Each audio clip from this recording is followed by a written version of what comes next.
making his Toro Cup debut and representing Bull City BJJ, please give a Toro Cup welcome to Jason Mass. And his opponent is returning for his second Toro Cup appearance and representing the Fighting Society in Chapel Hill Gracie Jiu-Jitsu. Please welcome back Mr. Jimmy Bigelow. All right, first black belt match I of can't the believe night. this is Jason Mass's Toro Cup debut. You talk about a guy who you never don't see him in the crowd at a Toro Cup. I'll tell you that much. He's definitely been heavily in this scene, and definitely a guy that people have known as a well-respected gi black belt in this area for many years, as long as I've been training, certainly. And here he is making his Toro Cup debut against Jimmy Bigelow, who was victorious in his lone outing. I believe that was Toro Cup 31. Jason out here in the blue, Jimmy in the black gi. Strong sleeve grip on the inside there.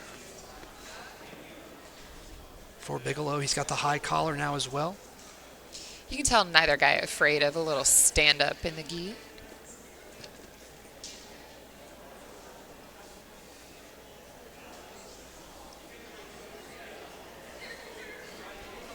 Now like a tricep elbow grip for Mask as Bigelow pulls to full guard. Immediate pull all the way to that full guard, and he starts looking at that outside hook on that leg.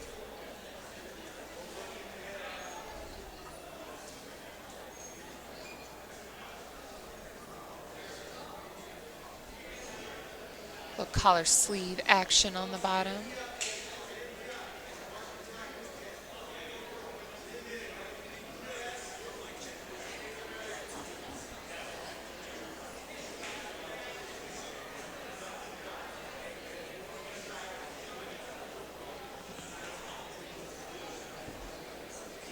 Oh, it's just it's sleeve grip. Okay, he's on the outside. Yep.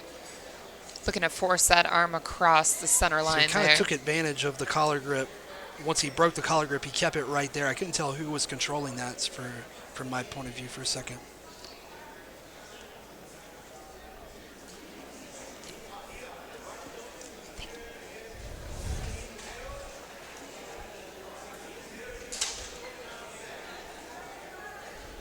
When you see black belts in the gi, especially in this like masters category, you can just tell how much you have to work for any grip, or how important the grip fight is. There's so much more emphasis on that war of attrition.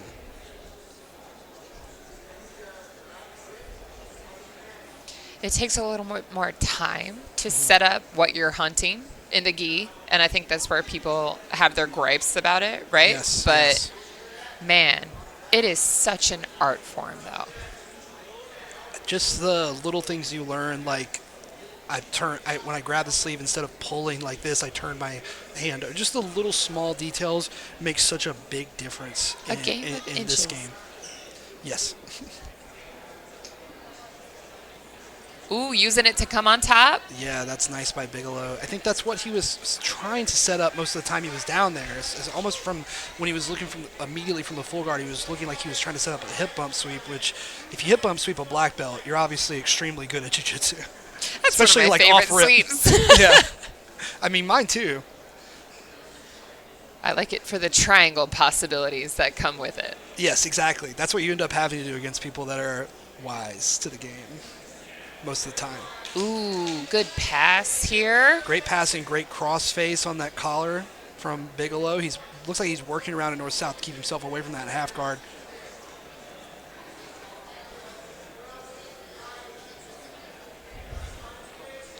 Jason trying to find his way out here from the bottom. Oh, yes. There's the far lapel through the back for Bigelow. Potential Bravo setup here. Yeah. Things can easily go awry. Ooh. That looks tight. That looks very tight, but he can slip in a moment's notice when the collar's involved here. Bigelow's going to maintain position. Great attempt here. Yeah, too much fabric in the way for me to see what the defense was there. But Mask kind of slips out by laterally moving. When we were talking about Dakota and the turtle and how he seemed like he was waiting or seemed like he was stuck, I was going to say there wasn't a ton of side-to-side lateral movement. Yes. I think when you're in one of those positions where you feel like you're stuck, it's important to just check every direction, every hip, not every hip, move your hip in every direction. What limb is possibly not being controlled right now? You have to just keep searching and looking.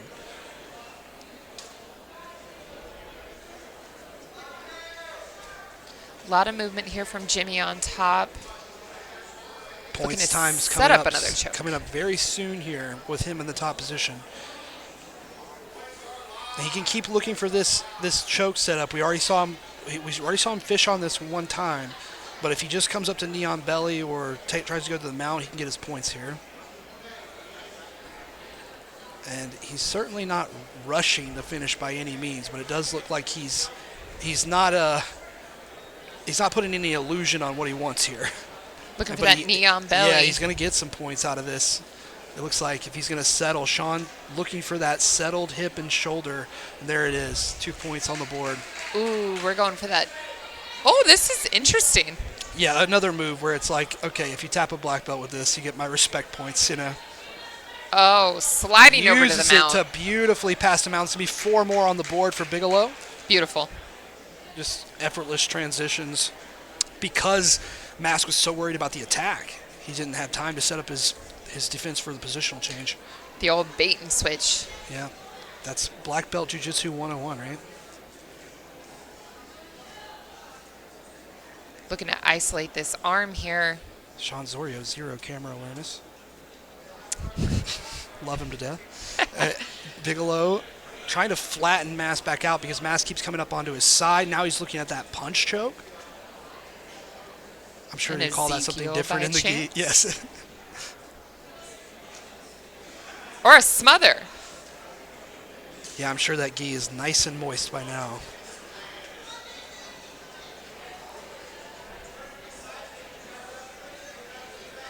Got about 3 minutes left here. And that old spider walk elbow to elbow connection is so much worse when the gi's there. Yep. It's like I'm never getting out of here.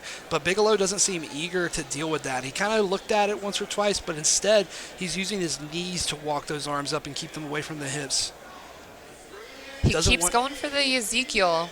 Yeah, he doesn't. I mean, he's put some kind of pressure on Mask in every controlling position. It's not always been the most deadly accurate high percentage attack that he could do, but there's always something for Mask to think about that makes it to where he can't just turn on his side and shrimp away, because then he'll give up an artery or he'll turn his neck and expose something collar wise. Now he's going for the other side. You just got to keep moving until you find what's going to work for you. Yeah, I mean, when you do jiu-jitsu like this, this is about as non-compliant as your jiu-jitsu is going to get. You're going to have to just shove everything square peg round hole style.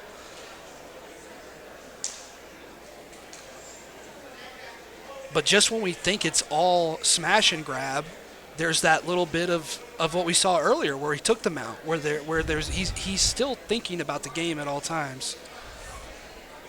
And now he's got the far lapel fed under the arm, and he's across the face. And we're talking about feeling like you're being a Honda Civic is parked on your chest. This is what it feels like typically. Well, and he has no rush here. He gets to use this next 145, start trying to find some submission to pull out. But otherwise, he can hang out. Yeah, and this is one of those things about black belt jiu-jitsu, especially in the gi.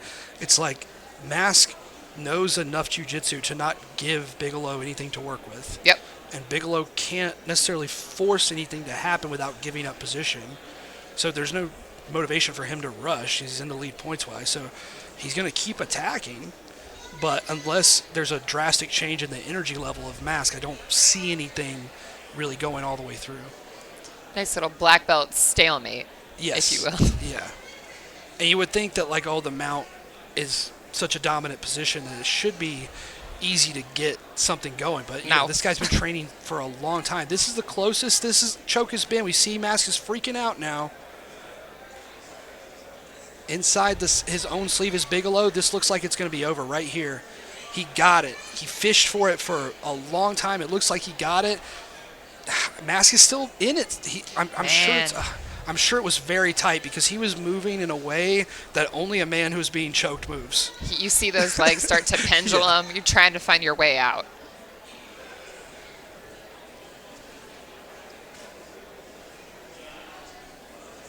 Jason Mask proving here on the bottom that he is, in fact, hard to kill. Yeah, the elbows, I mean, there's nothing fundamentally wrong with his bottom play. The elbows are always tight. Yep. He's always moving. He's always trying to get to where we know he needs to go. We're looking for a baseball setup at this point. Great job sneaking that leg in there. Beautiful match there with Jimmy Bigelow coming out on top.